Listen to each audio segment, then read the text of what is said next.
এ যেন গাজারই বছর খানেক আগের দৃশ্য। নির্বিচার বোমা পড়ছে সবখানে। ইউক্রেনের দক্ষিণাঞ্চলীয় খেরসনে সাম্প্রতিক রুশ আগ্রাসন সেই ইঙ্গিতই দিচ্ছেন। গাজা যুদ্ধবিরতির পর থেকেই ইউক্রেন যুদ্ধবিরতি নিয়ে কূটনৈতিক তোড়জোড় ছিল চোখে পড়ার মতো। সম্মুখ সারিতে নেতৃত্ব দিয়েছেন মার্কিন প্রেসিডেন্ট ডোনাল্ড ট্রাম্প। দফায় দফায় বৈঠক করেছেন ইউক্রেন ও ইউরোপীয় নেতাদের সাথে। কিন্তু শান্তির বদলে পাল্টাপাল্টি হামলায় উত্তপ্ত রাশিয়া ইউক্রেন সীমান্ত। রাশিয়ার একের পর এক মিসাইল ও রকেট হামলায় জ্বলছে ইউক্রেনের বসতিগুলো। কিয়েভ বলছে অন্তত ৮০টি স্থানে দুই দেশের সেনাদের মধ্যে লড়াই চলছে।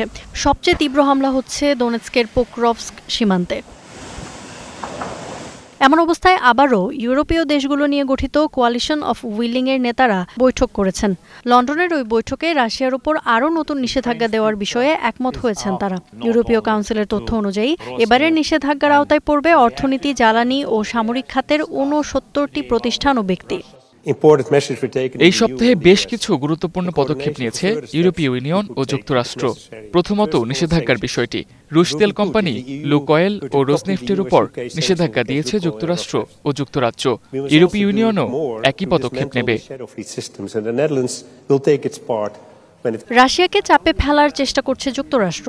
এশিয়া সফরে যাওয়ার পথে দোহায় যাত্রাবিরতিতে এ নিয়ে সাংবাদিকদের সাথে কথা বলেন ডোনাল্ড ট্রাম্প। তখন রুশ প্রেসিডেন্ট পুতিনের প্রতি নিজের বিরক্তির কথা প্রকাশ করেন তিনি।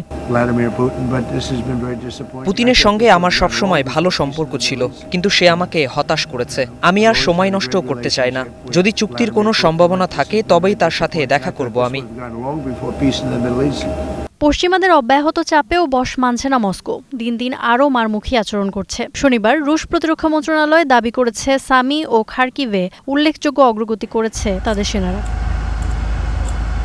গেল এক সপ্তাহে ইউক্রেনের আরও 10টি জনবসতি দখলের দাবি করা হয় রুশ বিবৃতিতে। বলা হয়, জনবসতি দখলের পাশাপাশি ধ্বংস করা হয়েছে ইউক্রেনের একাধিক সামরিক স্থাপনা ও অস্ত্রশস্ত্র, যার মধ্যে আছে যুক্তরাষ্ট্রের দেয়া সুখয় 27 ফাইটার জেটও।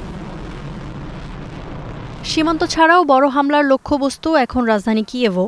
কর্তৃপক্ষ জানিয়েছে, রুশ ড্রোন ও মিসাইল হামলায় প্রতিনিয়ত জানমালের ক্ষতি হচ্ছে। রুশ বাহিনীকে প্রতিহত ও পাল্টা হামলার দাবি করছে ইউক্রেনও। রাশিয়ার বেলগরদে একটি গুরুত্বপূর্ণ বাঁধ টার্গেট করে সফল হামলা চালিয়েছে ইউক্রেন সেনারা। শহরের গভর্নর বাঁধটি ক্ষতিগ্রস্ত হওয়ার কথা স্বীকার করেছেন। বিশাল ওই জলাধারের বাঁধ ক্ষতিগ্রস্ত হওয়ায় সৃষ্টি হয়েছে বন্যার আশঙ্কা। আশপাশের 2টি লোকালয় থেকে বাসিন্দাদের অবিলম্বে সরে যাওয়ার নির্দেশনা দেওয়া হয়েছে। Iffat Khandakar, Star news.